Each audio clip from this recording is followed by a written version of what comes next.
ಕಿಸಾನ್ ವಾಣಿ.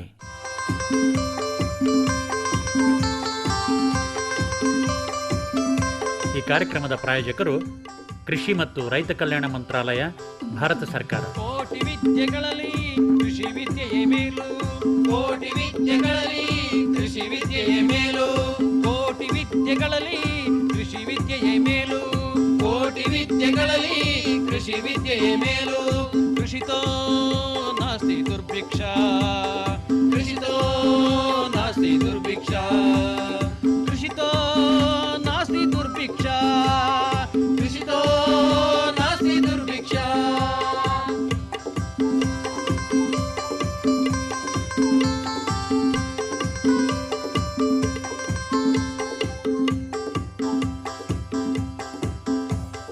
अरे अरे अरे क्या कर रहा है? इधर इधर इधर हम बोल रहे हैं तेरे बीजू का. उतला बोल रहा है? हाँ, पक्षियों से तो हम खेत को बचा लेते हैं, पर इन घातक रसायनों से कैसे बचाएं? मतलब? देख बेटा, तू जो ये अंधाधुंध रसायन मिलाता है ना, मिट्टी की सेहत बिगड़ने लगी है. और जब माटी ही कमजोर पड़ जाएगी तो उपज कैसे सेहतमंद होगी? हाँ? अरे पहले ऐसा नहीं था. पूछना अपने बड़े बुजुर्गों से, कैसे फसल लहलहाती थी, शुद्धता झलकती थी. हाँ, माटी भी तंदुरुस्त और लोग भी. अरे पहली वाली बात कहाँ? पर अब तो सभी डाले हैं. सब नहीं, आज भी लाखों जागरूक किसान परंपरागत विधि से फसल उगा रहे हैं. खर्चा कम और उपज की कीमत भी बेहतर पा रहे हैं. सच है? रे बेटे, एक्सपीरियंस से बता रहे हैं. धूप में बाल सफेद नहीं किए हैं. हाँ. ठीक है भाई, मैं भी आज से जैविक खेती शुरू करूंगा.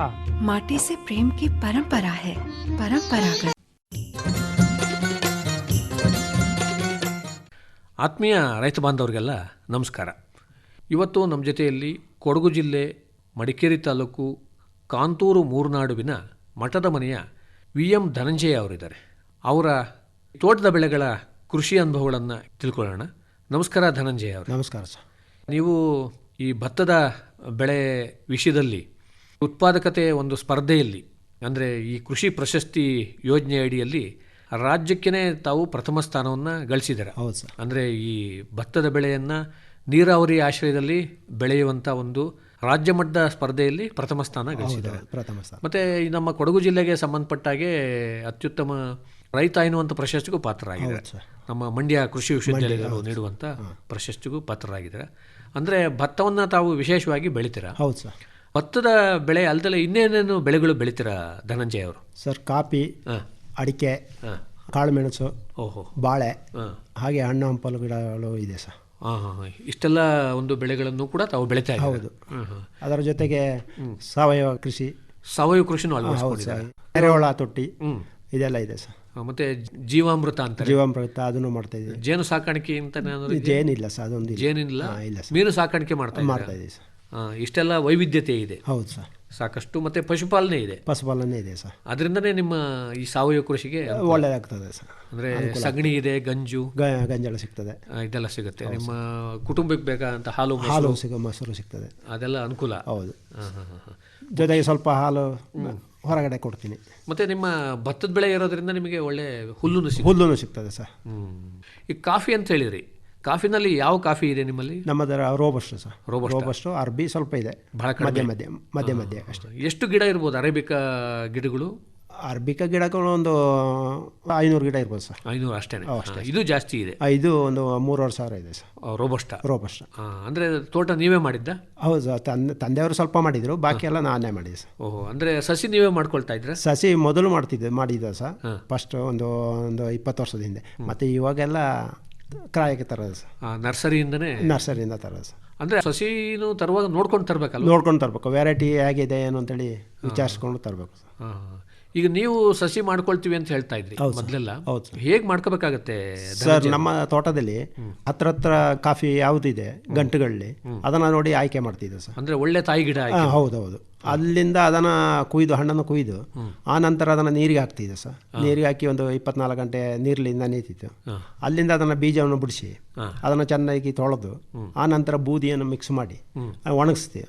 ಒಣಗಿ ಆದ್ಮೇಲೆ ನಂತರ ನಾವು ಬೆಡ್ ಮಾಡಿ ಬೆಡ್ ಮಾಡಿ ಅದರಲ್ಲಿ ಕೊಟ್ಟಿಗೆ ಗೊಬ್ಬರನ ಹಾಕಿ ಈ ಬೀಜನ ಮುಚ್ಚಿ ಮಡಗಿ ಮೊಳಕೆ ಬರಿಸ್ತಿದ್ವಿ. 45 ದಿನ ಬೇಕಾಗ್ಬೋದು ಮೊಳಕೆ ಬರೋಕೆ. ಮೊಳಕೆ ಬರಲಿಕ್ಕೆ. ಅದೇನೋ ಟೋಪಿ ಹಂತ ಅಂತ. ಹೌದು ಸರ್. ಅದರ ಮೇಲೆ ಹುಲ್ಲೆಲ್ಲ ಹಾಕಿ ಭಾರ ಎಲ್ಲ ಹಾಕ್ಬೇಕು ಸರ್. ಆ ನಂತರ ಅದನ್ನು ಏನು ಟೋಪಿ ಅಂತೇಳಿ ಬರ್ತದೆ ಗಿಡ, ಅದನ್ನು ನಾವು ಪಾಲಿಥೀನಲ್ಲಿ ಮಣ್ಣು ತುಂಬಿಸಿದ ನರ್ಸರಿಗೆ ಬ್ಯಾಗಿಗೆ ನೆಡಬೇಕು ಸರ್.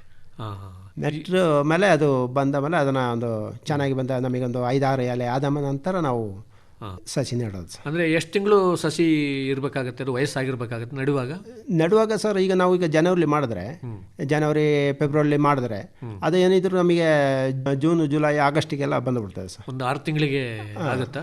4 ತಿಂಗಳಿಗೆ ಬರ್ತದೆ ಸರ್. 4 ತಿಂಗಳಿಗೆ ಬರ್ತದೆ. ಅಂದರೆ ಮಳೆಗಾಲಕ್ಕಿಂತ ಮೊದಲು ಬರ್ತದೆ, ಅದನ್ನು ನೆಡ್ಬೋದು ಸರ್. ನೆಡ್ಬೋದು. ಹೌದು. ಆ ರೀತಿ ನೀವು ಮಾಡ್ಕೊಳ್ತಿದ್ದೆ ಸರ್. ಅಂದರೆ ಈಗ ನಿಮಗೆ ಸಸಿಗಳೇ ಸಿಗ್ತದೆ. ಕಾಡು ಮಣ್ಣು ಅಂತ ಹೇಳ್ತೀವಿ, ಅದು ಸ್ವಲ್ಪ ಕೊರತೆ ಅದರಿಂದ ಈಗ ನಾವು ನರ್ಸರಿಯಿಂದ ತೆಗಿಬೋದು. ಒಂದು ಸಸಿಗೆ ಎಷ್ಟು ಬೆಲೆ ಕೊಡಬೇಕಾಗುತ್ತೆ ಸರ್? ಇಲ್ಲಿ ಲೋಕಲ್ ಆದರೆ ನಮಗೆ 15-20 ರೂಪಾಯಿ ಹೇಳ್ತಾರೆ. ಅದೇ ನಾನು ಹೆಚ್ಚಿನ ಅಂಶ ಈ ಸಕಲೇಶ್ಪುರ ಈ ಕಡೆಯಿಂದ ತರ್ತೀನಿ ಸರ್. ಅಲ್ಲಿ ಏನಿದ್ರು 6-7 ರೂಪಾಯಿಗೆಲ್ಲ ಸಿಗ್ತದೆ ಸರ್. ಮತ್ತೆ ಚೆನ್ನಾಗಿ ಮಾಡ್ತಾರೆ, ಚೆನ್ನಾಗಿರ್ತದೆ ಅಂತೇಳಿ. ಈಗ ರೋಬಸ್ಟಾದಲ್ಲಿ ಇಂಥ ತಳಿಗಳು ಇಂಥವೇನಾದರೂ ಹಾಕಬಹುದಾ? ಇದೆ ಸರ್. ಈಗ ಡಾರ್ಫ್ ಅಂತೇಳಿದೆ, ಮತ್ತು ಎಂತೆಂಥ 2-3 ಥರದ 6 ಬರ್ತಾ ಇದೆ ಅದೆಲ್ಲ. ಮತ್ತೆ ನಾವೇನಿದ್ರು ಇದೆ ಹಳೆ ರೋಬಸ್ಟನೇ ಹಾಕೊಂಡಿದೆ. ಅವು ದಷ್ಟಪುಷ್ಟವಾಗಿ ಚೆನ್ನಾಗಿ ಬರ್ತದೆ ಸರ್. ಕಾಯಿಲೆನೂ ಕಮ್ಮಿ ಆಗ್ತದೆ, ಮತ್ತು ಔಟರ್ನು ಬರ್ತದೆ. ಇವೆಲ್ಲ ಔಟರ್ನು ಕಮ್ಮಿ ಆಗ್ತದೆ. ಮತ್ತು ಇನ್ನೊಂದೇನೆಂದರೆ ನಮ್ಮಲ್ಲಿ ಈ ಹೂ ಮಳೆ ಸಂದರ್ಭದಲ್ಲಿ ಸ್ವಲ್ಪ ನೀರು ಬೇಕಾಗುತ್ತದೆ ಸರ್. ನೀವು ಯಾವಾಗ ನೀರು ಕೊಡ್ತೀರಾ? ನಾವು ಫೆಬ್ರವರಿ 15ರಿಂದ ಕೊಡ್ಬೋದು, ನೋಡ್ಕೊಂಡು ಬರ್ತೀವಿ. ಫೆಬ್ರವರಿ 1ರಿಂದ ಸ್ಟಾರ್ಟ್ ಮಾಡ್ತೀನಿ. ಗದ್ದೆ ಅಡಿಕೆ ಗಿಡಗಳಿಗೆಲ್ಲ, ಕಾಫಿ ತೋಟಕ್ಕೆಲ್ಲ ಫೆಬ್ರವರಿ 15ರಿಂದ ಸ್ಟಾರ್ಟ್ ಮಾಡ್ತೀನಿ ಸರ್. ಅಂದರೆ ಅದು ಸ್ಪ್ರಿಂಕ್ಲರ್ ಕೃಷಿ ಹೊಂಡದ. ಅಂದರೆ ನಿಮ್ಮ ಕೃಷಿ ಹೊಂಡ ಮಾಡ್ಕೊಂಡಿದ್ದೀರಾ? ಮಾಡ್ಕೊಂಡಿದ್ದೀವಿ ಸರ್. ಅದರಲ್ಲಿ ನೀರು ಇರ್ತದೆ ಸರ್. ಮತ್ತೆ ಅದು ಮೋಟ್ರ್ ಏನಾದರೂ ಇಟ್ಕೊಂಡು 10 HP ಮೋಟ್ರು ಕರೆಂಟದ್ದು ಇಟ್ಕೊಂಡಿದ್ದೀವಿ. ಹೌದು ಸರ್. ಅದರಿಂದ ಹೊಡಿಬೋದು ಸರ್. ಅಂದರೆ ನೀವು ಸ್ಪ್ರಿಂಕ್ಲರ್ ಕೊಟ್ಟು ಎಷ್ಟು ದಿನಕ್ಕೆ ಹೂ ಅರಳುತ್ತೆ ಸರ್? ಒಂದು 9ರಿಂದ 10 ದಿನಕ್ಕೆ ಬ್ಲೌಸಮ್ ಆಗ್ತದೆ ಸರ್. ಮತ್ತೆ ಒಂದು ನೀರು ಕೊಡಬೇಕಲ್ಲ? ನೀರು ಬ್ಯಾಕಿಂಗ್ ಅಂತೇಳಿ ಕೊಡ್ಬೇಕು. ಅದೆಷ್ಟು? ಒಂದು 10 ದಿವಸಕ್ಕೆಲ್ಲ ಕೊಟ್ಬಿಡ್ತೀನಿ. ಮತ್ತಿನ್ನೊಂದು 10 ದಿವಸಕ್ಕೆಲ್ಲ. ಅಂದರೆ ಮಳೆ ಬರೋದು ನೋಡ್ಕೊಂಡು ನಾವು ಕೊಡಬೇಕಾಗುತ್ತೆ ಸರ್. ಮತ್ತೆ ಇನ್ನೊಂದು ಅಂತಂದರೆ, ನಾವು ಏನು ನೀರು ಹಾರಿಸ್ತೀವಿ, ಸ್ಪ್ರಿಂಕ್ಲರ್ ಮಾಡ್ತೀವಿ, ಆ ಸ್ಪ್ರಿಂಕ್ಲರ್ ಮಾಡೋದಕ್ಕೆ ನನ್ನ ಅನುಭವದಲ್ಲಿ ಸ್ಪ್ರಿಂಕ್ಲರ್ ಮಾಡಿದ ತೋಟಕ್ಕೆ ಸ್ಪ್ರಿಂಕ್ಲರೇ ಅವಶ್ಯಕತೆ ಸರ್. ಮಳೆಯಲ್ಲಿ ಅಷ್ಟು ನಮಗೆ ಫಸಲು ಬರೋದಿಲ್ಲ ನನ್ನ ಅನಿಸಿಕೆಯಲ್ಲಿ. ಬರೋದಿಲ್ಲ. ಅಂದರೆ ಮಳೆ ಬಂದ್ರೂ ಎಷ್ಟು ಬೇಕೋ ಅಷ್ಟು ಬರಲ್ಲ ಅಂತ, ಫಸಲು ಬರೋದಿಲ್ಲ. ಏನು ನಾವು ನೀರು ಹಾರಿಸ್ತೀವಿ, ಸ್ಪ್ರಿಂಕ್ಲರ್ ಮಾಡ್ತೀವಿ, ಅದಲ್ಲೇ ನಮಗೆ ಜಾಸ್ತಿ ಬರೋದು ಅಂತ ನನ್ನ ಅನಿಸಿಕೆ, ಅನುಭವ. ನಿಮ್ಮ ಅನುಭವದಿಂದ ಕಂಡುಕೊಂಡಿದ್ದೀರಾ? ಒಂದ್ಸರಿ ಹೂ ನೀರಾವರಿ ಕೊಡಬೇಕು. ಹೌದು. ಮತ್ತೆ ಬ್ಯಾಕಪ್ ನೀರಾವರಿನೂ ಕೊಡಬೇಕು ಸರ್. 1-2 ವಾರ ಆದ್ಮೇಲೆ. ಹೌದು. ಅದರಿಂದ ಚೆನ್ನಾಗಿ ಬರ್ತದೆ. ಚೆನ್ನಾಗಿ ಕಾಯಿ ಕಚ್ಚುತ್ತೆ. ಅಂತೂ ಮೊದಲಿಗೆ ನಾವು ನೀರು ಹಾರಿಸೋದ್ರಿಂದ ನಮಗೆ ಬ್ಯಾಕಿಂಗ್ ಬೇಕಾದ್ರೆ ನಮಗೆ ಮಳೆ ಸಿಕ್ಕಿದ್ರು ತೊಂದರೆ ಇಲ್ಲ, ಅದು ಚೆನ್ನಾಗಿ ಬರ್ತದೆ. ಮತ್ತೆ ಈ ಗಿಡ ಕಪಾತ್ನ ಯಾವ ಮಾಡ್ಕೋಬೇಕಾಗತ್ತೆ ಸರ್? ಈ ಕಾಫಿ ಕುಯ್ದು ಒಂದು 10-15 ದಿವಸದಲ್ಲೇ ಶುರು ಮಾಡ್ಬೇಕು ಸರ್. ಅಂದರೆ ನೆರಳಿರ್ಬೇಕಂದ್ರೆ ಅವಾಗ? ನೆರಳು ಅಂತಲ್ಲ, ಕಾಫಿ ಆಗ ಮಾಡಿದ್ರೆ ನಮಗೆ ನೀರು ಹಾರಿಸುವಾಗ ಒಳ್ಳೆ ರೆಕ್ಕೆಯಲ್ಲಿ ಇದ್ದಿದ್ದು ಒಳ್ಳೆ ನೀರು ಬರ್ತದೆ. ಎಲ್ಲ ನೀರೆಲ್ಲ ಅದನ್ನು ಸೇವಿಸಿಕೊಂಡು ಗಿಡ ಚೆನ್ನಾಗಿ ಬರ್ತದೆ, ಹೂವು. ಆದರೆ ಸ್ವಲ್ಪ ಮಣ್ಣಲ್ಲಿ ತೇವಾಂಶ ಇರಬೇಕು ಅಂತಾರೆ ಆ ಸಂದರ್ಭದಲ್ಲಿ. ಗಿಡ ಕಪಾತದಿಂದ ಅಂದರೆ ಬಾಡಿ ಹೋಗ್ಬಿಡ್ತದೆ, ಬಿಸಿಲು ಇರ್ತದಲ್ಲ ಸರ್. ಕಡಿಯುವಾಗ ಏನಾದ್ರು ಡ್ಯಾಮೇಜ್ ಆದರೆ ಅದು ಒಣಗಿ ಹೋಗ್ತದೆ. ಅಂದರೆ ಒಂದ್ಸರಿ ನೀರು ಕೊಟ್ಟೆ ಮಾಡೋದೇ ಒಳ್ಳೇದು. ಒಂದು ಸತಿ ನೀರು ಕೊಟ್ಟು ಮಾಡಿದ್ರೆ ಒಳ್ಳೇದು. ಕಪಾತ ಆದಂಗೆ ನೀರು ಕೊಟ್ಟರು ಇನ್ನೂ ಒಳ್ಳೇದು. ಅವಾಗ ಬೇಗ ಚೇಂಜ್ ಕೊಡ್ತದೆ. ಅಂದರೆ ಗಿಡ ಕಪಾತ ಅಂದ್ರೆ ಏನೇನು ತೆಗಿಬೇಕಾಗುತ್ತೆ? ಸೋತ ರೆಕ್ಕೆಗಳೆಲ್ಲ ತೆಗಿಬೇಕಾಗುತ್ತೆ ಸರ್. ಒಣಗಿದ ರೆಕ್ಕೆ ತೆಗಿಬೇಕಾಯ್ತದೆ. ಮತ್ತೆ ಅಡ್ಡ ಎಲ್ಲ ಬಂದ ರೆಕ್ಕೆನೆಲ್ಲ ತೆಗೆದು ಅದೆಲ್ಲ ಮಾಡಬೇಕು. ಹೌದು ಸರ್. ಮತ್ತೆ ಕಂಬ ಚಿಗುರು ತೆಗಿತಾ ಇರಬೇಕು. ಕಂಬ ಚಿಗುರು ವರ್ಷಕ್ಕೆ ಇದ್ರು 4 ಸತಿ 3 ಸತಿ ಅಂತೂ ತೆಗಿಲೇಬೇಕು. 4 ಸತಿ ಉತ್ತಮ. ಮತ್ತೆ 6 ಅಡಿ ಚಿಗುರು ಅಂತ ಬರ್ತದೆ, ಅದು ವರ್ಷಕ್ಕೊಂದು 2 ಸತಿ ತೆಗಿಲೇಬೇಕು. ಮತ್ತೆ ಈ ನೆತ್ತಿ ಬಿಡಿಸೋದು ಅಂತ? ಅದೇ ನೆತ್ತಿ ಬಿಡಿಸೋದು 6 ಅಡಿ ಚಿಗುರು ಅಂತ ಮೇಲ್ಗಡೆ ಅದು ರೋಬಸ್ಟಾಕ್ಕೂ ಮಾಡಬೇಕಾಗುತ್ತೆ. ರೋಬಸ್ಟಾಕ್ಕೆ ಮಾಡಬೇಕು ಸರ್. ಅಂದರೆ ಕಂಪಲ್ಸರಿ ಮಾಡಬೇಕು. ಸ್ವಲ್ಪ ಬಿಸಿಲು ಬೀಳಬೇಕು. ಅದೇ ವರ್ಷಕ್ಕೆ 2 ಸತಿ ಮಾಡಲೇಬೇಕು. ಮತ್ತೆ ನೆರಳು ಎಷ್ಟಿರಬೇಕು ಅಂತೀರಾ ರೋಬಸ್ಟಾಕ್ಕೆ? ರೋಬಸ್ಟಿಗೆ ಹೆಚ್ಚು ನೆರಳು ಬೇಡ ಸರ್, ತುಂಬ ಬೇಡ. 50% ಇದ್ರೆ ಸಾಕು? ಅರ್ಧ ಭಾಗ ಇದ್ರೆ ಸಾಕು? ಅರ್ಧ ಭಾಗಕ್ಕಿಂತ ಸ್ವಲ್ಪ ಕಮ್ಮಿ ಇದ್ರೂ ತೊಂದರೆ ಇಲ್ಲ ಸರ್. 40 ಭಾಗ ನಡೆಯುತ್ತೆ. ಅದರಲ್ಲಿ ಅರ್ಬಿಗೆ ಮಾತ್ರ 80% ಬೇಕಾಗ್ಬೋದು. ಅದು ಸ್ವಲ್ಪ ನೆರಳು ಜಾಸ್ತಿ, ಬಿಸಿಲು ತಡ್ಕೊಳ್ಳೋದಿಲ್ಲ. ಇದರಲ್ಲಿ ನೆರಳಾದರೆ ಇದರಲ್ಲಿ ಫಸಲು ಕಮ್ಮಿ ಆಗ್ತದೆ. ಅದು ರೋಬಸ್ಟಲ್ಲಿ ಒಣ ರೆಕ್ಕೆ ಬಂದುಬಿಡ್ತದೆ. ಇನ್ನು ಕಾಫಿ ಬೆಳೆಗೆ ಗೊಬ್ಬರ ಯಾವಾಗ ಕೊಡ್ತೀರಾ ಧನಂಜಯ ಅವರು? ಸರ್ ನಾವು ಜೂನ್ ಫಸ್ಟಕ್ಕೆ ಕೊಡ್ತೀವಿ ಸರ್, ಅಂದರೆ ಮಳೆ ಪ್ರಾರಂಭ ಪ್ರಾರಂಭ ಆದಾಗೆ ಮೊದಲದ್ದು. ಮತ್ತು ನಂತರ ಒಂದು ತಿಂಗಳು ಕಳೆದು ಪುನಃ ಒಂದು ಕೊಡ್ತೀವಿ. ಅಂದರೆ ಮಧ್ಯದಲ್ಲಿ ಮಧ್ಯದಲ್ಲಿ ಹೌದು. ಇಲ್ಲಾಂದರೆ ಸೆಪ್ಟೆಂಬರ್ಲಿ ಆದರೂ ಕೊಡ್ತೀವಿ. 2 ಸತಿ ಹಾಕಿದ್ರೆ ಸೆಪ್ಟೆಂಬರ್, 3 ಸತಿ ಆದರೆ ಜೂನ್ ಫಸ್ಟು, ಜುಲೈ ಮತ್ತು ಸೆಪ್ಟೆಂಬರಿಗೆ. ಜುಲೈ, ಆಗಸ್ಟು ಮತ್ತು ಸೆಪ್ಟೆಂಬರ್. ಅಂದರೆ ಸೆಪ್ಟೆಂಬರಿಗೆ ಕೊಡೋದ್ರಿಂದ ಸ್ವಲ್ಪ ಕಾಯಿಗಳು ಬಲಿಯಕ್ಕೆ ಅನುಕೂಲ. ಬಲಿಯಕ್ಕೆ ಹೌದು. ಅದೇ 2 ಸತಿ ಹಾಕೋರು ಆ ಥರ ಕೊಡ್ಬೋದು, 3 ಸತಿ ಹಾಕೋರು 3 ಸರಿ ಕೊಡೋದೇ ಒಳ್ಳೇದಲ್ಲ? ಒಳ್ಳೇದು ಸರ್, ಆದರೆ ಅದು ಅವರ ಅನುಕೂಲಕವಾಗಿ ತಕ್ಕವಾಗಿ.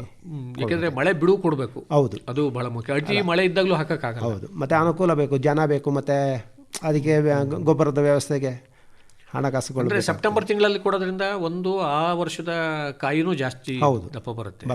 ಮತ್ತೆ ಮುಂದಿನ ವರ್ಷಕ್ಕೆ ಹೂ ಕೂಡ ಅಭಿವೃದ್ಧಿ ಆಗಕ್ಕೆ ಅನುಕೂಲ ಆಗ್ತದೆ. ಹೌದು, ಎರಡೊಂದು ಅನುಕೂಲ ಆಗುತ್ತೆ ಅಂತ ಹೇಳ್ತಾರೆ. ಮತ್ತೆ ಕಳೆ ಯಾವಾಗ ತೆಗಿತೀರಾ? ಕಳೆ ಎಂದಲ್ದ್ರೆ ನಾವು ಅದಕ್ಕೆ ಗೊಬ್ಬರ ಹಾಕುವಾಗ ಫಸ್ಟ್ ಒಂದು ಕಳೆ ಬಂದಿರ್ತದೆ, ತೆಗಿಲೇಬೇಕು. ಆಗ ಕಾಚಾಡ ಮಾಡಲೇಬೇಕಾಗ್ತದೆ. ಅಂದರೆ ಈ ಜೂನ್ಗಿಂತ ಮುಂಚೆ? ಅದೇ ಜೂನು ಗೊಬ್ಬರ ಹಾಕೋ ಟೈಮಿಗೆ ಜಾಸ್ತಿ ಕಳೆ ಬಂದಿದ್ದಾರೆ, ಮಳೆ ಫಸ್ಟು ಮತ್ತು ನೀರು ಹಾಯಿಸ್ತೀವಲ್ಲ, ಅದಾಗಿ ಕಳೆ ಬರ್ತದೆ. ಹಾಗೆ ಅದನ್ನು ರೌಂಡಿಂಗ್ ಮಾಡುವಾಗನೇ ಕಡಿದಿರ್ತೀವಿ. ಆ ನಂತರ ಪುನಃ ಒಂದು ಸೆಪ್ಟೆಂಬರ್, ಅಕ್ಟೋಬರ್ ಆವಾಗ ಪುನಃ ಒಂದು ಕಳೆ ತೆಗಿತೀವಿ. ಮತ್ತೆ ಕೊಯ್ಲು ಮಾಡುವಾಗಲೂ ಕಳೆ ತೆಗಿಬೇಕಾಗತ್ತೆ? ಅದು ಹೆರ್ತೆ ಅಂತೇಳಿ ಮಾಡ್ತೀವಿ ಸರ್, ಗುದಲಿ. ಅಂದರೆ ಭಾಳ ಅದನ್ನು ಹುಲ್ಲು ಗಿಲ್ಲೆಲ್ಲ ಕೆಳದು ಗುಡ್ಡೆ ಹಾಕ್ತೀವಿ. ಇಡೀ ತೋಟನೇ ಇಡೀ ತೋಟನೇ ಅವಾಗೆಲ್ಲ ಅದು ಶುದ್ಧ ಆಗ್ಬಿಡುತ್ತೆ. ಹೌದು. ಅಂದರೆ ಈ ಬಿಡಿಸೋದಕ್ಕೆ ಅನುಕೂಲ ಆಗಲಿ. ಹೌದು ಸರ್, ಎಲ್ಲದಕ್ಕೂ ಅನುಕೂಲ. ಮತ್ತು ಕಾಡು ಬಂದರೆ ಈ ಎಲ್ಲ ಹಾಕಿದ ಗೊಬ್ಬರಗಳನ್ನೆಲ್ಲ ಅವೇ ಕಳೆ ತಿಂದುಬಿಡ್ತವೆ. ಈಗ ಮರ ಕಪಾತು, ಮರ ಕಸಿ ಅಂತೀವಲ್ಲ, ಅದನ್ನ ಯಾವಾಗ ಮಾಡ್ತೀರಾ? ಅದು ಈ ಕಾಫಿ ಕುಯ್ದಾದಂಗೆ ಮಾಡ್ತೀವಿ ಸರ್. ಕಾಫಿ ಕುಯ್ದಾದ್ಮೇಲೆ ಮಾಡ್ಬೋದಾ? ಬಿಸಿಲಿಗೆ ಸ್ವಲ್ಪ ನೋಡ್ಕೊಂಡು ಮಾಡಬೇಕು ಸರ್. ಇಲ್ಲಾಂದ್ರೆ ಗಿಡಕ್ಕೆ ಮೇ ಕೊನೆಗೆ ಮಾಡ್ತಾರೆ. ಹೌದು ಸರ್. ಅಂದರೆ ಬಿಸಿಲು ಜಾಸ್ತಿ ಕಡಿಮೆ ಆದಮೇಲೆ ಮಾಡಬೇಕು ಅಂತ, ತಂಪಾದ ಮೇಲೆ. ಯಾಕೆಂದರೆ ಇಲ್ಲರ ಗಿಡ ಒಣಗಿ ಹೋಗ್ತದೆ ಅಂತ, ಬಿಸಿಲು ಜಾಸ್ತಿ ಬಿತ್ತು ಅಂದರೆ. ಹೌದು. ಅಂದರೆ ಮರ ಕಪಾತೂ ಮಾಡ್ತಾ ಇರಬೇಕು. ವರ್ಷಕ್ಕೊಂದ್ಸತಿ ಮಾಡೋರು ಮಾಡ್ತಾರೆ ಸರ್, 2 ವರ್ಷಕ್ಕಂತೂ ಕಂಪಲ್ಸರಿ ಮಾಡಲೇಬೇಕು. ಇಲ್ಲ ನೆರಳು ಜಾಸ್ತಿ ಆಗ್ತದೆ. ಮತ್ತೆ ಕೆಲವು ಕೊಂಬೆಗಳೆಲ್ಲ ಮುರಿದು ಬೀಳ್ತಾ ಇರ್ತದೆ, ಗಿಡಗಳಿಗೂ ತೊಂದರೆ ಆಗ್ತದೆ. ಅದನ್ನೆಲ್ಲ ಮಾಡ್ತಾ ಇರ್ಬೇಕು. ಅದಕ್ಕೆ ಕೆಲಸಗಾರರು ಸಿಕ್ಕಂಗೆ ನಾವು ಅನುಕೂಲಕ್ಕೆ ಕಾರ್ಮಿಕರು ಹೇಗೆ ಸಿಗ್ತಾರೆ ಹಾಗೆ. ಮತ್ತೆ ರೋಗ ಕೀಟಗಳ ಹಾವಳಿ ಅಂತ ಏನಾದ್ರು ಇಲ್ವಾ? ಇದೆ ಸರ್, ಬೇರೆ ಬರಲ್ಲೆಲ್ಲ ಬರ್ತದೆ. ಅದಕ್ಕೆ ನಾವು ಕಾಫಿ ಕುಯ್ದಾಗೆ ಕೆಳಗೆ ಬಿದ್ದಿದ್ದನ್ನೆಲ್ಲ ಹೆರ್ಕ್ತೀವಿ. ಅದನ್ನು ಬಿಟ್ಟರೆ ಜಾಸ್ತಿ ಬೇರೆ ಬರಲು ಜಾಸ್ತಿ ಆಗ್ತದೆ. ಆದ ಕಾರಣ ನಾವು ಅದನ್ನೆಲ್ಲ ಇದ್ದ ಗಿಡದಲ್ಲಿದ್ದ ಹಣ್ಣನ್ನು ಹೆರ್ಕಿ ಇದು ಮಾಡ್ತೀವಿ. ಮತ್ತೆ ಟ್ರಾಪ್ಗಳು ಎಲ್ಲ ಹಾಕ್ತಾರಲ್ಲ ಕೆಲವರು? ಹೌದು ಸರ್, ಹಾಕ್ತಾರೆ. ಅದು ಬಲೆಗಳು ಅಂತ, ನಾವೆಲ್ಲ ಉಪಯೋಗಿಸಿಲ್ಲ, ಬಳಸಿಲ್ಲ ಸರ್. ಅಂದರೆ ಇನ್ನು ಈ ಕೊಳೆ ರೋಗ ಅದನ್ನು ಏನಾದರೂ ಬರುತ್ತಾ? ಕೊಳೆ ರೋಗ ಬರ್ತದೆ ಸರ್, ಜಾಸ್ತಿ ಮಳೆ ಜಾಸ್ತಿ ಆದರೆ ಕೊಳೆ ರೋಗ ಬರ್ತದೆ ಸರ್. ಅಂದರೆ ಏನು ಮಾಡ್ಲಿಕ್ಕಾಗಲ್ಲ? ಏನು ಮಾಡ್ಲಿಕ್ಕಾಗೋದಿಲ್ಲ. ಅದಕ್ಕೆ ಸ್ಪ್ರೇ ಮಾಡಬೇಕು ಅಂತಾರೆ, ಅದೆಲ್ಲ ಕಾರ್ಮಿಕರಿಗೆ ತೊಂದರೆ ಇದೆಲ್ಲ ಆಗ್ತದೆ. ಮತ್ತು ಮಳೆ ಜಾಸ್ತಿ, ನೀರಿನ ವ್ಯವಸ್ಥೆಗೆ ಕಷ್ಟ ಆಗ್ತದೆ. ಈಗ ಕೆರೆ ಸುತ್ತು ಇದ್ದರೆ ಅದನ್ನೆಲ್ಲ ಮಾಡ್ಬೋದು. ನಾವೆಲ್ಲ ದೂರ ತೋಟ ಇದ್ದರೆ, ಮತ್ತು ಬೆಟ್ಟ ಗುಡ್ಡಗಳು ಇಲ್ದಿದ್ರೆ ಅದರ ಅನುಕೂಲ ಕಷ್ಟ ಆಗ್ತದೆ. ಮತ್ತೆ ಸುಣ್ಣನು ಕೊಡಬೇಕಾಗುತ್ತೆ? ಸುಣ್ಣ ಒಂದು 2 ವರ್ಷದಿಂದ ಅಥವಾ 3 ವರ್ಷಕ್ಕೊಂದ್ಸತಿ ಹಾಕ್ತಾ ಇರ್ತಾರೆ. ಅದಕ್ಕೆ ಮಣ್ಣು ಪರೀಕ್ಷೆ ಏನಾದರೂ ಮಾಡಿಸ್ತೀರಾ ಅಥವಾ? ಮಾಡಿಸಿದೆ ಸರ್, ಅದ್ರ ಪ್ರಕಾರ ಮಾಡ್ತೀರಾ? ಮತ್ತೆ ಇಳುವರಿ ಹೇಗಿದೆ ಧನಂಜಯ ಅವರು? ಸರ್ ಪರವಾಗಿಲ್ಲ ಸರ್, ಚೆನ್ನಾಗಿದೆ ಇಳುವರಿ. ಎವರೇಜ್ ಒಂದು ವರ್ಷಕ್ಕೊಂದು, ಈಗ ನಮಗೆ ಅಂದಾಜು 300 ಚೀಲ ಸಿಕ್ಕಿದ್ರೆ ಒಂದು ವರ್ಷ 20 ಚೀಲ ಕಮ್ಮಿ ಆಗ್ಬೋದು, ಸತಿ 30 ಚೀಲ ಕಮ್ಮಿ ಆಗ್ಬೋದು ಸರ್. ಅಂದರೆ ನಿಮಗೆ ಅಲ್ಲಿಗೆ ಒಂದು ಸಾಧಾರಣವಾಗಿ ಎಕರೆಗೆ 30ರಿಂದ 35 ಚೀಲ ಬಂದೇ ಬರುತ್ತೆ? ಒಂದು 30 ಅಂತೂ ಬರ್ತದೆ ಸರ್. ಅದರಲ್ಲಿ ಆಸುಪಾಸು ಒಂದು 2-3 ಬ್ಯಾಗ್ ಕಮ್ಮಿ ಆಗ್ಬೋದು, ಜಾಸ್ತಿ ಆಗ್ಬೋದು. ಖರ್ಚು ವೆಚ್ಚಕ್ಕೆ ಹೋಲಿಸಿದ್ರೆ ಪರವಾಗಿಲ್ಲ ಅನ್ಸುತ್ತೆ ಸರ್? ಪರವಾಗಿಲ್ಲ, ಈಗಿನ ರೇಟಿಗೆ ಪರವಾಗಿಲ್ಲ ಸರ್. ಕನಿಷ್ಠ ಒಂದು 10,000 ಆದರೂ ಇರಬೇಕಾಗತ್ತೆ? ಒಂದು 10,000 12,000 ಆದರೂ ಬೇಕು. ಯಾಕೆಂದರೆ ಈಗ ಕಾರ್ಮಿಕರದ್ದು ಎಲ್ಲ ಖರ್ಚು, ಗೊಬ್ಬರಕ್ಕೆ ಜಾಸ್ತಿ, ಮತ್ತೆ ಕೊಯ್ಲು ಮಾಡುವಾಗ ಸಿಗೋದು ಕಷ್ಟ. ಹೌದು, ಅದೇ ಒಂದು. ಹೌದು, ಈಗೆಲ್ಲ ದುಡ್ಡಿನ ಬೆಲೆ ಜಾಸ್ತಿ. 10,000 ಕನಿಷ್ಠ ಇರಲೇಬೇಕು. ಕೆಲವು ಸಂದರ್ಭದಲ್ಲಿ 13,000ವರೆಗೂ ಹೋಗಿತ್ತು ಸರ್. ಅವಾಗೆಲ್ಲ ಒಳ್ಳೆ 14-15 ಗಂಟೆ ಬಂದಿತ್ತು. ಔಟರ್ನ್ ಲೆಕ್ಕದಲ್ಲಿ ಜಾಸ್ತಿ ಆಗ್ತದೆ. ಔಟರ್ನ್ ಚೆನ್ನಾಗಿ ಬರಬೇಕು ಅಂದ್ರೆ ಏನು ಮಾಡಬೇಕು ಅಂತೀರಿ ಸರ್? ಔಟರ್ನ್ ಚೆನ್ನಾಗಿ ಬರಬೇಕು ಅಂದರೆ ನಾವು ಈಗ ಮಿಕ್ಸ್ ಗೊಬ್ಬರ ಹಾಕಬೇಕು. ಪೊಟ್ಯಾಸ್, ಯೂರಿಯಾ, ರಾಕು ಇದೆಲ್ಲ ಹಾಕಿದರೆ ಸ್ವಲ್ಪ ಔಟರ್ನ್ ಬರ್ತದೆ. ಮತ್ತೆ ನೀವು ಚೆರ್ರಿನೇ ಮಾಡ್ಕೊಳ್ಳೋದ? ಚೆರ್ರಿ ನೀವು ಒಣಗಿಸ್ಬಿಡ್ತೀರಾ? ಹಣ್ಣನ್ನೆಲ್ಲ ಒಣಗಿಸಿ ಇದು ಮಾಡೋದು? ಪಾರ್ಚಿಮೆಂಟ್ ಮಾಡೋದಿಲ್ಲ. ಪಾರ್ಚಿಮೆಂಟ್ ಮಾಡಲ್ಲ. ಅದಕ್ಕೆ ಸ್ವಲ್ಪ ಇನ್ನೂ ಕೆಲಸ ಜಾಸ್ತಿ ಆಗುತ್ತೆ. ನೀರು ಬೇಕಾಗುತ್ತೆ. ಹೌದು, ಪಾರ್ಚಮೆಂಟಿಗೆ ನೀರು ಬೇಕು, ಅದಕ್ಕೆ ಮಿಷಿನ್ ಬೇಕು, ಅದೆಲ್ಲ ಕಷ್ಟ ಆಗ್ತದೆ. ಔಟ್ ಟರ್ನ್ ಅಂದರೆ ಎಷ್ಟು ಬರಬೇಕಾಗತ್ತೆ ಸರ್ ಈಗ ನಮ್ಮಲ್ಲಿ ಈಗ 29 ಗಂಟೆ ಔಟ್ ಟರ್ನ್ ಬರ್ತದೆ ಸರ್. ಹೌದಾ? ಆದರೆ ನನಗೆ 28 ಬಂದಿತ್ತು ಫಸ್ಟು. ನಾವು ನವಂಬರ್ ಎಂಡಿಗೆ ನಾವು ಏನು ಕಾಫಿ ಕುಯ್ತೀವಿ ಅದರಲ್ಲಿ ಔಟ್ ಟರ್ನ್ ಜಾಸ್ತಿ ಬರ್ತದೆ. ಅಂದರೆ ಅದು ಅರೇಬಿಕಾದಲ್ಲ ರೋಬಸ್ಟ್ಲಿ ಅಂತ ಹೇಳಿದ್ರೆ ಅದು ಆವಾಗ ಸ್ವಲ್ಪ ಕಾಯಿ ಇರ್ತದೆ. ಕಾಯಿದಾಗ ಹಣ್ಣು ಆಗಿದನ್ನು ಕುಯ್ಯುವಾಗ ಔಟ್ ಟರ್ನ್ ಜಾಸ್ತಿ ಬರ್ತದೆ. ಅದೇ ನಾವು ಇವಾಗ ಫೆಬ್ರವರಿ ಅಥವಾ ಜನವರಿ ಲಾಸ್ಟಿಗೆ ಕುಯ್ದಾಗ ಹಣ್ಣು ಆಗಿರ್ತದೆ ಫುಲ್, ಆದರೆ ಔಟ್ ಟರ್ನ್ ಬರೋದಿಲ್ಲ, ತೂಕ ಬರ್ತದೆ ಜಾಸ್ತಿ, ಕಾಫಿ ತೂಕ ಬರ್ತದೆ. ಅದರಿಂದ ಅಲ್ಲಿಂದ ಎವರೇಜ್ ಆಗ್ತದೆ, ಅಲ್ಲಿಗೆ ಸರಿ ಸಮ ಹೋಗ್ತದೆ. ಅಂದರೆ ಯಾವ್ದು ರೈತರಿಗೆ ಅನುಕೂಲ, ಔಟ್ ಟರ್ನ್ ಚೆನ್ನಾಗಿರೋದು ಒಳ್ಳೆಯದು, ತೂಕ ಬರೋದು ಒಳ್ಳೆಯದು? ಸರ್ ಎಲ್ಲ ಎರಡೂ ಒಂದೇ ಅಂತ ನನ್ನ ಅನಿಸಿಕೆ. ಒಂದೇ, ಆದರೆ ಚೆನ್ನಾಗಿ ಹಣ್ಣಾದ್ರೇ ಗುಣಮಟ್ಟದ ಕಾಫಿ ಬರುತ್ತೆ, ಗುಣಮಟ್ಟದ ಬರ್ತದೆ, ಮತ್ತು ತೂಕನೂ ಬರ್ತದೆ, ರೈತರಿಗೆ ತೂಕ ಜಾಸ್ತಿ ಬರ್ತದೆ. ಅಂದರೆ ಸಾಕಷ್ಟು ಹಣ್ಣಾಗಿರೋದು ನೋಡೇ ಕೊಯ್ಯೋದು ಒಳ್ಳೆಯದು. ಕಾಯ್ದು ಔಟ್ ಟರ್ನ್ ಬರುತ್ತೆ ಅಂತ ನಾವು ಕೊಯ್ದ್ರೂ ಗುಣಮಟ್ಟ ಅದರಲ್ಲಿ ಅಷ್ಟು ಆಗೋದಿಲ್ಲ. ಅಂದರೆ ಒಂದು ಒಳ್ಳೆ ಬೆಲೆ ಸಿಕ್ಕರೆ ಕಾಫಿ ಕೃಷಿ ಲಾಭದಾಯಕ. ಖರ್ಚು ಹೇಗಿದೆ ಅಂತೀರಿ? ಖರ್ಚು ಇದೆ ಸರ್, ಮುಕ್ಕಾಲು ಭಾಗನ ಖರ್ಚು ಹೋಗ್ತದೆ ಸರ್. ಕೆಲಸಗಾರದ್ದು ಮತ್ತೆ ಗೊಬ್ಬರದ್ದು ಎಲ್ಲ ಕುಯ್ಯೋದು ಎಲ್ಲ ಸೇರಿ. ಮತ್ತೆ ಕಾಳುಮೆಣಸು ಬಳ್ಳಿಗಳು ಎಷ್ಟಿದಾವೆ ಸರ್? ಮೊದಲು ಫಸ್ಟ್ ಒಂದು 20 ವರ್ಷದ ಹಿಂದೆ 40 ಕ್ವಿಂಟಲ್ ಕುಯ್ದಿದೆ ಸರ್. ಇವಾಗ 4 ಕ್ವಿಂಟಲ್ಗೆ ಬಂದಿದೆ ಸರ್. ಏನಕ್ಕೆ ಕಾರಣ? ಬಳ್ಳಿಗಳು ತೀರಾ ಹಳದಿ ಕಲರ್ ಬಂದು ಕೊಳೆ ರೋಗ ಇದೆಲ್ಲ, ಅದಕ್ಕೆಲ್ಲ ಎಷ್ಟು ಮೆಡಿಸಿನ್ ಹಾಕಿದ್ರು ಬಳ್ಳಿಗಳು ಸೋತೋಗ್ಬಿಡ್ತದೆ ಸರ್. ಸೋತೋಗಿ ಹಳದಿ ಸೋತೋಗಿದ್ದು ಅಂತ ಹೇಳಿದಾಗ ನನಗೆ ಗೊತ್ತಿದ್ದಂಗೆ ಸರ್, ಶುಂಠಿ ಏನು ನಡ್ತಿದ್ರು ಮುಂದೆ ಅದರದ್ದು ಕಾಯಿಲೆ ಬಂದಿರೋ ಅಂತ ಹೇಳಿ ನನ್ನ ಒಂದು ಅನಿಸಿಕೆ ಸರ್. ಯಾಕೆಂದ್ರೆ ಅಲ್ಲಿ ಅದಕ್ಕೆ ಬಂದ ಕಾಯಿಲೆ ಇದಕ್ಕೆ ಅಂಟಿದೆ ಅಂತೇಳಿ ಅಂತೂ. ಯಾಕೆಂದ್ರೆ ಅವು ಶುಂಠಿ ಯಾವಾಗ ನಮಗೆ ಅಲ್ಲಿ ಬಂತು ನಮ್ಮ ಊರಲ್ಲಿ, ಅಲ್ಲಿಂದ ಈ ಕಾಯಿಲೆ ಶುರು ಆಗಿದ್ದು ಅಂತ ಜಾಸ್ತಿ ಆಯ್ತು ನನ್ನ ಒಂದು. ಅಂದರೆ ಈಗಲೂ ಬೆಳೀತಾ ಇದ್ದಾರೆ ಶುಂಠಿನ ರೈತರು? ಈಗ ಇಲ್ಲ, ಈಗ ಕಮ್ಮಿ ಸರ್, ಈಗ ಕಡಿಮೆ ಆಗಿತ್ತು. ಬೆಲೆನೂ ಕಮ್ಮಿ, ಮತ್ತು ನಮ್ಮಲ್ಲಿ ಈಗ ಜಾಗ ಇಲ್ಲ, ಮತ್ತೆ ರೋಗನೂ ಜಾಸ್ತಿ, ಜಾಗ ಸಿಗ್ತಾ ಇಲ್ಲ ಯಾರು. ಅಂದರೆ ಎಲ್ಲ ಕಾಫಿ ಮಾಡ್ತಾ ಇದ್ದಾರೆ. ಹೌದು, ಎಲ್ಲ ಕಾಫಿ ಅಡಿಕೆ ಗಿಡಿಕೆ ಹಾಕಿದ್ರಿಂದ ಈ ಶುಂಠಿಗೆ ಜಾಗ ಇಲ್ಲ, ಕಮ್ಮಿ ಕೊರತೆ ಇದೆ. ಆದರೆ ಸಸಿಗಳು ಹೋದಾಗ ಹೊಸ ಸಸಿ ಹಾಕೊಳ್ಳೋದೇ ಒಳ್ಳೆಯದು. ಹೌದು, ಯಾಕೆಂದ್ರೆ ಬೆಲೆನೂ ಚೆನ್ನಾಗಾಗ್ತದೆ ಅಂತ ಏನು ಅದಕ್ಕೆ ನಿರ್ವಹಣೆನೂ ಬೇಕಾಗೋದಿಲ್ಲ ಸರ್. ನೀವು ಹಾಕ್ಕೊಳ್ತಾ ಇದ್ದೀರಾ ಸಸಿ? ಆಗ್ತಾ ಇದೆ ಸರ್. ನೀವೇ ಸಸಿ ಮಾಡ್ಕೊಳ್ತೀರಾ? ಅದು ಇಲ್ಲ, ನಾನು ತರ್ತೀವಿ ಸರ್ ಬೇರೆ ಕಡೆ. ಅದರಲ್ಲಿ ಇಂಥ ತಳಿ ಅಂತ ಏನಾದರೂ ಹಾಕ್ಕೊಳ್ತೀರಾ ಹೇಗೆ? ಪನ್ನೀರು ಸರ್, ಪನೀರು ತಳಿ. ಹೌದು, ಈಗ ನಾನು ಈ ಸತಿ ನಾಪಕುಂದ ತಗೊಂಬಂದೆ, ತೋಟಗಾರಿಕೆ ಇಲಾಖೆದವ್ರದ್ದು ಸಹಾಯಧನದಲ್ಲಿ ಕೊಟ್ಟರು, ಅದನ್ನು ತಗೊಂಬಂದೆ. ನಮ್ಮ ಸಾಂಬಾರು ಮಂಡಳಿ ಮತ್ತೆ ಹಾರಂಗಿನ ಒಂದು ಸ್ವಲ್ಪ ತಗೊಂಬಂದಿದೆ. ಅವನ್ನ ಹಾಕೊಂಡಿದ್ದೆ ಸರ್. ಅಂದರೆ ಸಸಿಗಳು ಹೋದಾಗ ಹಾಕೊಂಡು ಬೆಳೆಸಲೇಬೇಕು. ಒಂದು ಸಸಿ ಹಾಕಿದ್ದು ಎಷ್ಟು ವರ್ಷಕ್ಕೆ ಅದು ಬರುತ್ತೆ? ಅದೊಂದು 2 ವರ್ಷಕ್ಕೆ 3 ವರ್ಷಕ್ಕೆಲ್ಲ ಸ್ವಲ್ಪ ಎಲ್ಲ ಬರ್ತದೆ ಸರ್. 2 ಅಡಿ ಎಲ್ಲ ಹತ್ತುತ್ತದೆ. ಆದರೆ ಇವಾಗ ಅದೇ ಒಂದು ಹೋಗಿದೆ ಏನು ರಿಪೇರಿನ ಅಂತೇಳಿ ನಾವು ಹಾಕ್ತೀವಿ, ಅದು ಒಂದೊಂದು ಸತಿ ಬರೋದೇ ಇಲ್ಲ. ಎಷ್ಟು ಅದಕ್ಕೆ ಆರೈಕೆ ಮಾಡಿದ್ರು ಕಡಿಮೆ ಬರೋದು. ಆದರೂ ಪ್ರಯತ್ನ ಬಿಡಬಾರ್ದು. ಮತ್ತೆ ಈಗೀಗ ಅಡಿಕೆನೂ ಜಾಸ್ತಿ ಬೆಳೀತಾ ಇದ್ದಾರೆ. ಹೌದು, ಅಡಿಕೆ ಇದೆ ಸರ್. ಅಂದರೆ ಏನು ಈ ಗದ್ದೆ ಜಮೀನಲ್ಲೇ ಬೆಳೀತಾರೆ? ಗದ್ದೆ ಜಮೀನಲ್ಲೇ ಬರಿದೆ, ಮತ್ತೆ ತೋಟದಲ್ಲಿ ಮಧ್ಯದಲ್ಲಿ ಹಾಕಿದ್ದೇನೆ. ಅದೆಲ್ಲ ಇವಾಗ ಚಿಕ್ಕದು, ಗದ್ದೆಲೆಲ್ಲ ಬರ್ತಾ ಇದೆ. ಎಷ್ಟು ಗಿಡಗಳಿದಾವೆ ಸರ್? 1400 ಗಿಡ ಇದೆ ಸರ್. ಅಡಿಕೆ ಗಿಡ. ಅದೊಂದು 7-8 ವರ್ಷ ಬೇಕಾಗತ್ತಾ ಫಸಲು ಬಿಡಕ್ಕೆ? ಈಗ ಬಿಡ್ತಾ ಇದೆ ಸರ್, ಒಂದು 6 ವರ್ಷಕ್ಕೆ ಬಿಡ್ತಾ ಇದೆ. ಅಂದರೆ ಸಣ್ಣದಾಗಿದೆಯಾ? ಸಣ್ಣದಾಗಿದೆ ಸರ್. ಎಷ್ಟು ಬರ್ತಾ ಇದೆ ಅದು ಇಳುವರಿ? ಇವಾಗ ನನಗೆ ಕಳೆದ ಸತಿ ನನಗೆ 20 ಕ್ವಿಂಟಲ್ ಸಿಕ್ಕಿತ್ತು ಸರ್. ಈ ವರ್ಷ ಒಂದು 40 ಕ್ವಿಂಟಲ್ ಸಿಕ್ತದೆ. ಅಂದರೆ ಬೇರೆಯವರಿಗೆ ಕೊಟ್ಬಿಡ್ತೀರಾ ಅದು? ಹೌದು, ಎಷ್ಟು ಲಾಭ ಬರುತ್ತೆ ಅದರಲ್ಲಿ ಆದಾಯ?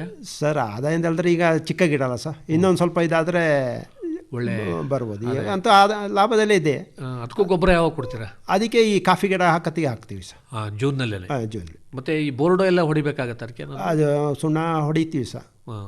ಮೈಲ್ತುತ್ತ ಸುಣ್ಣ ಮಿಕ್ಸ್ ಮಾಡಿ. ಅಂದರೆ ಈ ಮುಂಗಾರು ಪ್ರಾರಂಭ. ಹೌದು, ಅದೇ ಕೊಳೆ ರೋಗ ಬರೋದಕ್ಕೆ ಹೊಡಿತೀವಿ. ಮಾಡ್ತೀರಾ? ವರ್ಷಕ್ಕೆ ಅಲ್ಲ 2 ಟ್ರಿಪ್ ಹೊಡಿತೀನಿ ಸರ್. 2 ಟ್ರಿಪ್ ಮುಂಗಾರು ಪ್ರಾರಂಭದಲ್ಲಿ ಒಂದು, ಅದು ಹಾಗೆ ಮಳೆ ಲಾಸ್ಟ್, ಮತ್ತೆ ಅದೇ ಮಳೆ ಬಿಟ್ಟಾಗ ಒಂದು ಆಗಸ್ಟ್ ಸೆಪ್ಟೆಂಬರ್ಗೆ ಇದು ಮಾಡ್ತೀವಿ ಸರ್.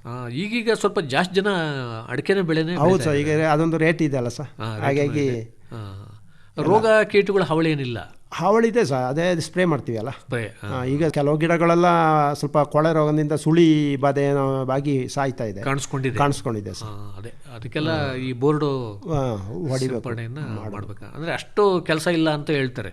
ಕೆಲಸ ಇಲ್ಲ ಸರ್, ಆದರೆ ಅದು ಸುಳಿ ಬಾಧೆ ಅಂತ ಹೇಳಿದ್ರೆ ಅದಕ್ಕೆ ನಾವು ಸುಳಿಗೆ ಸ್ಪ್ರೇ ಮಾಡಲಿಕ್ಕೆ ಕಷ್ಟ ಆಗ್ತದೆ, ಯಾಕಂದ್ರೆ ಮೇಲಗಡೆ ಇರೋದಲ್ಲ. ಅದಕ್ಕೆ ಇಂಥ ತಳಿ ಏನಾದರೂ ಹಾಕ್ಕೊಂಡಿದ್ದೀರಾ ಅಡಿಕೆ? ಸರ್ ನಮ್ಮದು ಇದು ಸರ್ ಹಳೆ ತಳಿ, ಲೋಕಲ್ ತಳಿ ಸರ್. ತೀರ್ಥಹಳ್ಳಿ ಲೋಕಲ್ ಅದೇನಾ? ಹೌದೌದು. ಅಲ್ಲ ಗದ್ದೆಯಲ್ಲಿ ಹಾಕೊಂಡಾಗ ಅದಕ್ಕೆ ಬಸ್ಸಿಗಾಲುವೆ ಎಲ್ಲ ತೆಗಿಬೇಕು. ಇದೆ ಕಾಲುವೆ ಎಲ್ಲ ಇದೆ. ಅದು ಮಾಡಿದರೆ ನಾವು ಮಾಡಿದ್ದೀವಿ ಸರ್. ನೀರೇ ನಿಲ್ಲಲ್ಲ. ನೀರು ನಿಲ್ಲೋದಿಲ್ಲ. ಅದೊಂದು ವ್ಯವಸ್ಥೆ ವ್ಯವಸ್ಥೆ ಅದನ್ನು ವರ್ಷಕ್ಕೆ ಒಂದು 2 ಸತಿ ಕ್ಲೀನ್ ಮಾಡ್ತಾ ಇರಬೇಕು. ಮತ್ತೆ ಹಣ್ಣಿನ ಗಿಡಗಳನ್ನ ಹಾಕೊಂಡಿದ್ದೀವಿ. ಹಾಗೆ ಸರ್. ಯಾವ್ಯಾವ ಇದಾವೆ? ರಂಬುಟ ಇದೆ ಸರ್. ರಾಂಬುಟಾನ್ ಮಾಡ್ಕೊಂಡು. ಹೌದು ಸರ್. ಎಷ್ಟು ಗಿಡಗಳಿದಾವೆ? ಅದೊಂದು 7-8 ಗಿಡ ಇದೆ. ಅದು ಮಾರಾಟ ಮಾಡ್ತೀರಾ ಏನಾದರೂ? ಮಾರಾಟ ಏನು ಮಾಡೋದಿಲ್ಲ ಸರ್. ಪಕ್ಕ ಹತ್ತಿರ ಇದ್ದವರಿಗೆಲ್ಲ ಕೊಡ್ತೀವಿ. ಮತ್ತು ಡ್ರ್ಯಾಗನ್ ಫ್ರೂಟ್ ಒಂದು ಹಾಕಿದ್ವಿ. ಅದೊಂದು ಸ್ವಲ್ಪ ದೊಡ್ಡ ಗಿಡ ಒಂದು 2-3 ಗಿಡ ಹಾಕಿದ್ವಿ. ಅಲ್ಲಿ ಕಾಯಿ ಒಂದು 10-15 ಎಲ್ಲ ಬಿಟ್ಟಿತ್ತು. ಇನ್ನು ಈ ವರ್ಷ ಜಾಸ್ತಿ ಬಿಡ್ಬೋದು. ನೀವೇ ಬಳಸ್ಕೋಬೋದು? ನಾವೇ ಬಳಸ್ಕೊಳ್ಬೋದು ಸರ್. ಮತ್ತು ಸ್ಟಾರ್ ಇದು ಅಂತೇಳಿ ಆ್ಯಪಲ್ ಅಂತೇಳಿ ಸ್ಟಾರ್ ಆ್ಯಪಲ್. ಹೌದು. ಮತ್ತು ಇನ್ನು ಇದಿದೆ ಸರ್, ಲಕ್ಷ್ಮಣ ಫಲ, ರಾಮಫಲ. ಬಾಳೆನೂ ಇದೆಯಾ? ಬಾಳೆನೂ ಇದೆ ಸರ್. ಬಾಳೆಯನ್ನು ಮಾರಾಟ ಮಾಡಲ್ಲ? ಇಲ್ಲ. ಒಂದೊಂದು ಸತಿ ಜಾಸ್ತಿ ಸಿಕ್ಕಿದ್ರೆ ಮಾರ್ತೀವಿ, ಇಲ್ಲಾಂದರೆ ನಾವೇ ಉಪಯೋಗಿಸ್ತೀವಿ ಸರ್. ಒಟ್ಟಾರೆ ಈ ಬೇರೆ ಬೇರೆ ಬೆಳೆಗಳನ್ನು ಬೆಳ್ಕೊಳ್ಳೋದ್ರಿಂದ ಏನು ಅನುಕೂಲ ಅಂತೀರಾ ಧನಂಜಯ ಅವರು? ಸರ್ ನಮಗೆ ಈಗ ಎಲ್ಲ ಬೇರೆ ಕಡೆ ನಾವು ತರೋದಕ್ಕೆ ನಾವೇ ಬೆಳೆಸಿ ನಾವೇ ತಿನ್ಬೋದಲ್ಲ ಅಂತೇಳಿ ಒಂದು ಐತೆ ಸರ್. ಅಂದರೆ ಈ ನೀವು ಏನು ಜೀವಾಮೃತ ಮಾಡ್ಕೊಳ್ತೀರಲ್ಲ, ಅದನ್ನು ಕಾಫಿ ಇದಕ್ಕೆಲ್ಲ ಬಳಸ್ತೀರಾ? ಬಳಸ್ತೀವಿ ಸರ್. ಕಾಫಿ ಕರಿಮೆಣಸು, ಅಡಿಕೆಗೆ ಎಲ್ಲ ಹಾಕ್ತೀವಿ ಸರ್. ಅದನ್ನ ಸತತವಾಗಿ ಮಾಡ್ಕೊಳ್ತಾ ಇರ್ತೀರಾ ವರ್ಷವಿಡೀ? ವರ್ಷವಿಡೀ ಇಲ್ಲ ಸರ್, ನಮಗೆ ಯಾವಾಗ ಅನುಕೂಲ ಆಗ್ತದೆ ಆಗ ಮಾಡ್ಕೊಳ್ತೀರಾ? ಡ್ರಮ್ಗಳು ಇಟ್ಕೊಂಡು? ಡ್ರಮ್ಗಳಿದೆ ಸರ್. ಡ್ರಮ್ ಇಟ್ಕೊಂಡು ಅದನ್ನು ಒಂದು ಏನಿದ್ರು ಒಂದು 5-5 ಲೀಟ್ರ್ ಒಂದೊಂದು ಗಿಡಕ್ಕೆ ಹುಯ್ತೀವಿ. ಅಂದರೆ ಈಗ ಈ ಅಡಿಕೆಗೆ ನೀರು ಕೊಡ್ತಿರಲ್ಲ, ಅದೇನು ಡ್ರಿಪ್ ಕೊಡ್ತೀರಾ ಅಥವಾ ಹೇಗೆ? ಡ್ರಿಪ್ ಇಲ್ಲ ಸರ್, ಸ್ಪ್ರಿಂಕ್ಲರೇ ಮಾಡೋದು. ಸ್ಪ್ರಿಂಕ್ಲರೇ ಮಾಡ್ತಾರೆ. ಕಾಫಿಗೂ ಅದನ್ನೇ ಮಾಡ್ತಾರೆ? ಕಾಫಿಗೆ ಅದೇ ಮಾಡೋದು. ಮತ್ತು ಇಲ್ಲೂ ಅದೇ ಮಾಡೋದು. ಯಾಕಂದರೆ ಅಡಿಕೆದ ಜೊತೆಲಿ ಕಾಫಿ ಹಾಕಿದ್ದೀನಿ ಸರ್. ಹಾಗಾಗಿ ಬಾಳೆನೂ ಇದೆ, 2-3ಕ್ಕೂ ಸಮ ಇದಾಗ್ತದೆ. ಒಟ್ಟಾರೆ ಕೃಷಿ ತೃಪ್ತಿ ಕೊಟ್ಟಿದೆ ನಿಮಗೆ? ತೃಪ್ತಿ ಕೊಟ್ಟಿದೆ ಸರ್. ಸೊ ಲಾಭನೂ ಬರ್ತಾ ಇದೆ? ಲಾಭನೂ ಬಂದಿದೆ. ಅಂದರೆ ಮಾರಾಟನ ನೋಡ್ಕೊಂಡು ಮಾಡಬೇಕು? ನೋಡ್ಕೊಂಡು ಮಾಡ್ಕೊಳ್ಬೇಕು ಸರ್. ಈ ಕಾಫಿ ಎಲ್ಲ ಎಲ್ಲಿ ಮಾರಾಟ ಮಾಡ್ತೀರಾ ನೀವು? ಸರ್ ನಾವು ಪಕ್ಕದಲ್ಲೇ ಒಂದು ಕ್ಯೂರಿಂಗ್ ವರ್ಕ್ಸ್ ಇದೆ, ಅಲ್ಲಿ ಈಗ ಮುಂದೆ ಮಾಡ್ತಿದ್ರು, ಅದೇನೋ ಸ್ವಲ್ಪ 5-6 ಆಗಿದ್ದರಿಂದ ಈಗ ಬರೀ ತಗೊಂಡು ಅವರು ಕುಸಾನಾಗಲೇ ಮಾಡ್ಕೊಳ್ತಾರೆ. ನಮ್ಮ ಮುತ್ತಾರ್ಮಡಿ ಅಂತೇಳಿ ಕಾಂತೂರು ಜಾಗದಲ್ಲಿ ಇದೆ, ನಮ್ಮ ದವಸ ಭಂಡಾರದಲ್ಲೇ ಮಾಡ್ತಾರೆ. ಎಷ್ಟು ಸಿಕ್ಕರೆ ಪರವಾಗಿಲ್ಲ ಅನಿಸ್ತದೆ ಕಾಫಿ ಒಂದು ಬೆಲೆ ಒಂದು ಈಗಿನ ಇದರಲ್ಲಿ ಒಂದು 14-15 ಸಾವಿರ ಬೇಕು ಅಂತೇಳಿ ನಮ್ಮದೊಂದು ಅನಿಸಿಕೆ. ಒಂದು ಬ್ಯಾಗಿಗೆ 14-15 ಸಾವಿರ ಭಾಳ ಜಾಸ್ತಿ ಆಯ್ತಲ್ಲ? ಇಲ್ಲ ಸರ್, ಅಷ್ಟು ಬೇಕಾಗ್ತದೆ. ಯಾಕಂದ್ರೆ ನಮಗೆ ಖರ್ಚು ಕಳೆದು ನಮ್ಮ ಉಪಯೋಗಕ್ಕೂ ಬೇಕಲ್ಲ. ಅಲ್ಲ ಈಗ ಕನಿಷ್ಠ ಅಂದರೆ ಎಷ್ಟಿರಬೇಕಾಗತ್ತೆ? ಕನಿಷ್ಠ ಒಂದು 13 ಆದರೂ ಬೇಕು ಅಂತ. 13 ಆದರೂ? ಹೌದು. ಆದರೆ 10-12 ಸಾವಿರಕ್ಕೆ ಓಡಾಡ್ತಾ ಇದೆ. ಹೌದೌದು. ಈಗ 10,000ನೇ. 10,000 ಸುಮಾರು ಬರ್ತಾ ಇದೆ. 10,000 ಬಂದ್ರೂ ಪರವಾಗಿಲ್ಲ ಅನ್ಸುತ್ತೆ? ಪರವಾಗಿಲ್ಲ ಅಂತ, ಒಂದು ಸ್ವಲ್ಪ ಜಾಸ್ತಿ ಸಿಕ್ಕಿದ್ರೆ ನಮಗೆ ಒಂದು ಅನುಕೂಲವಾಗ್ತದೆ ಅಂತ. ಇನ್ನೂ ಚೆನ್ನಾಗಿ ಬೆಳೆ ಮಾಡ್ಬೋದು, ನಮ್ಮ ಜೀವನಕ್ಕೂ ಆಗ್ತದೆ ಅಂತ. ಮತ್ತೆ ನಿಮ್ಮ ಮನೆಯವರು ಎಲ್ಲ ಸಹಾಯ ಮಾಡ್ತಾರೆ ಸರ್. ಮಿಸಸ್ ಅವರು ಕೆಲಸ ಮಾಡ್ತಾರೆ, ಜೊತೆಲೆ ಬರ್ತಾರೆ. ಮಕ್ಕಳು ಎಲ್ಲ ಓದ್ತಾ ಇದ್ದಾರೆ. ಊರಿಗೆ ಬಂದಾಗ ಏನಾದರೂ ಹೆಲ್ಪ್ ಮಾಡ್ತಾರೆ ಸರ್, ಮಕ್ಕಳು ಮಾಡ್ತಾ ಇದ್ದಾರೆ. ಒಟ್ಟಾರೆ ಕೃಷಿ ತೃಪ್ತಿ ಕೊಟ್ಟಿದೆ. ಆದಾಯ ಪರವಾಗಿಲ್ಲ ಸರ್, ಚೆನ್ನಾಗಿದೆ. ಒಳ್ಳೆ ಜೀವನ ಮಾಡಬಹುದು. ಮತ್ತು ಕಾಫಿ ಮಂಡಳಿ, ಸಾಂಬಾರ ಮಂಡಳಿ ಇವರೆಲ್ಲನೂ ಕೆಲವು ಸಹಾಯ ಎಲ್ಲ ಕೊಡ್ತಾರೆ ಸರ್. ಅದನ್ನೇನು ಪಡ್ಕೊಂಡಿದ್ದೀರಾ? ನಾನು ಸ್ಪ್ರಿಂಕ್ಲರ್ ಪೈಪ್ಗಳು ತಗೊಂಡಿದ್ದೀನಿ ಕಾಫಿ ಮಂಡಳಿಯಿಂದ. ಮತ್ತು ಬೇರೆ ಏನು ಅನುಕೂಲಗಳು ಕೃಷಿ ಇಲಾಖೆಯಿಂದ ಪಡ್ಕೊಂಡಿದ್ದೀನಿ. ಮತ್ತು ಈ ಸಾಂಬಾರ ಮಂಡಳಿಯಿಂದ ಸಸಿ ಪಡ್ಕೊಂಡಿದ್ದೀರಾ? ಪಡ್ಕೊಂಡಿದ್ದೀನಿ ಸರ್. ಇಷ್ಟೆಲ್ಲ ಅನುಕೂಲಗಳು ಇದ್ದಾವೆ. ಹೌದು. ಅಂದರೆ ಈ ಬೇರೆ ಬೇರೆ ಏನಾದರೂ ವಿಚಾರಗಳಿಗೆ ಮಾಹಿತಿ ಬೇಕಾದರೆ ಏನು ಮಾಡ್ತೀರಾ ಅಂತೀರಿ? ಮಾಹಿತಿ ಬೇಕಾದ್ರೆ ನಮಗೆ ಕಾಪಿ ಬೋರ್ಡ್ ಅವ್ರದ್ದು ನಂಬರ್ ಇದೆ ಸರ್, ಫೋನ್ ಮಾಡ್ತೀವಿ, ಕಾಲ್ ಮಾಡ್ಬೋದು. ಕೃಷಿ ಇಲಾಖೆಯಿಂದ ಏನು ಬೇಕಂದರೆ ಕೃಷಿ ಇಲಾಖೆಯವರಿಗೆ ಮಾಹಿತಿ, ರೈತ ಸಂಪರ್ಕ, ಅಲ್ಲಿಂದಲ್ಲ ಮಾಹಿತಿ ಸಿಗ್ತದೆ ಸರ್. ಮಾಹಿತಿ ಪಡ್ಕೊಂಡು ಮಾಡೋದು ಒಳ್ಳೇದಲ್ವಾ? ಒಳ್ಳೇದು ಸರ್. ಬೆಳೆ ನಿರ್ವಹಣೆ ಮಾಡೋದು. ಹೌದು. ಅದರ ಪ್ರಕಾರ ಅನುಕೂಲ ಆಗ್ತದೆ. ಆತ್ಮೀಯ ರೈತ ಬಾಂಧವರೇ, ಧನಂಜಯ ಅವರ ಈ ತೋಟ ಬೆಳೆಗಳ ಕೃಷಿ ಅನುಭವವನ್ನು ಇನ್ನೂ ಸವಿಸ್ತಾರವಾಗಿ ಅವರಿಂದ ತಿಳ್ಕೋಬೇಕು ಅಂತ ಅಂದರೆ ಅವರ ಮೊಬೈಲ್ ದೂರವಾಣಿ ಸಂಖ್ಯೆ 9444025250. ದೂರವಾಣಿ ಸಂಖ್ಯೆಯನ್ನು ಮತ್ತೊಮ್ಮೆ ಕೇಳಿ, 9444022250. ತುಂಬ ಸಂತೋಷ ಧನಂಜಯ ಅವರೇ, ತಾವಿದವರೆಗೂ ತಮ್ಮ ತೋಟದ ಬೆಳೆಗಳ ಕೃಷಿ ಅನುಭವಗಳನ್ನು ಸಾಕಷ್ಟು ಸವಿಸ್ತಾರವಾಗಿ ನಮ್ಮ ಜೊತೆಯಲ್ಲಿ ಹಂಚಿಕೊಂಡಿದ್ದಾರೆ. ನಿಮಗೆ ತುಂಬ ಧನ್ಯವಾದಗಳು. ನಮಸ್ಕಾರ. ಧನ್ಯವಾದ ಸರ್. ನಮಸ್ಕಾರ. ಇವರನ್ನು ಸಂದರ್ಶಿಸಿದವರು PM ಜಗದೀಶ್. ಪ್ರಧಾನಮಂತ್ರಿ ಕಿಸಾನ್ ಮಾನ್ಧನ್ ಯೋಜನೆ. ಸಿಗುವುದು ಪೆನ್ಷನ್ನ ಆಸರೆಯು ಆಗದು ನಿರಾಸರೆ ಇನ್ನು ಸಿಗುವುದು ಸಂತಸದ ಕ್ಷಣವು ಕಳೆಯುವುದು ಸುಖದಿಂದ ವೃದ್ಧಾಪ್ಯ ರಕ್ಷಿತ ಆಗುವ ಅನ್ನದಾತ ಸುರಕ್ಷಿತ ಆಗುವ ಅನ್ನದಾತ. ಪ್ರಧಾನಮಂತ್ರಿ ಕಿಸಾನ್ ಮಾನ್ಧನ್ ಯೋಜನೆಯಿಂದ ಲಘು ಮತ್ತು ಸಣ್ಣ ಹಿಡುವಳಿದಾರ ರೈತರ ಭವಿಷ್ಯವಾಗುತ್ತೆ ಸುರಕ್ಷಿತ. 60 ವರ್ಷ ವಯಸ್ಸಾದ ನಂತರ 3,000 ರೂಪಾಯಿಗಳ ಮಾಸಿಕ ಪೆನ್ಷನ್ ಖಚಿತ. 55ರಿಂದ 200 ರೂಪಾಯಿಗಳ ಮಾಸಿಕ ಶುಲ್ಕ ನೀಡಿ 18ರಿಂದ 40 ವರ್ಷ ತನಕ ರೈತರು ಪ್ರವೇಶಿಸಬಹುದು. ಈ ಅಂಶದಾನ ಯೋಜನೆಯಲ್ಲಿ ಸರ್ಕಾರ ನೀಡುತ್ತದೆ ಸಮಪಾಲು ಕೊಡುಗೆ. ಎಲ್ಲ ರೈತ ಬಾಂಧವರು ಈ ಸೇವೆಯ ಪ್ರಯೋಜನಕ್ಕಾಗಿ ಜನಸೇವಾ ಕೇಂದ್ರಕ್ಕೆ ಹೋಗಿ ಉಚಿತವಾಗಿ ತಮ್ಮ ಹೆಸರನ್ನು ನೋಂದಾಯಿಸಿಕೊಳ್ಳಿ. ಪ್ರಧಾನಮಂತ್ರಿ ಕಿಸಾನ್ ಮಾನ್ಧನ್ ಯೋಜನೆ ಅನ್ನದಾತರ ಪರಿಶ್ರಮಕ್ಕಾಗಿ ಈಗ ಪೆನ್ಷನ್ನಿಂದ ಅವರ ಮನೆ ಸುರಕ್ಷಿತ. ಕೃಷಿ ಮತ್ತು ರೈತ ಕಲ್ಯಾಣ ಖಾತೆ ಭಾರತ ಸರ್ಕಾರದ ವತಿಯಿಂದ ಜನಹಿತಕ್ಕಾಗಿ ಜಾರಿ. ಇದುವರೆಗೆ ಕಿಸಾನ್ ವಾಣಿ ಕೇಳಿದಿರಿ.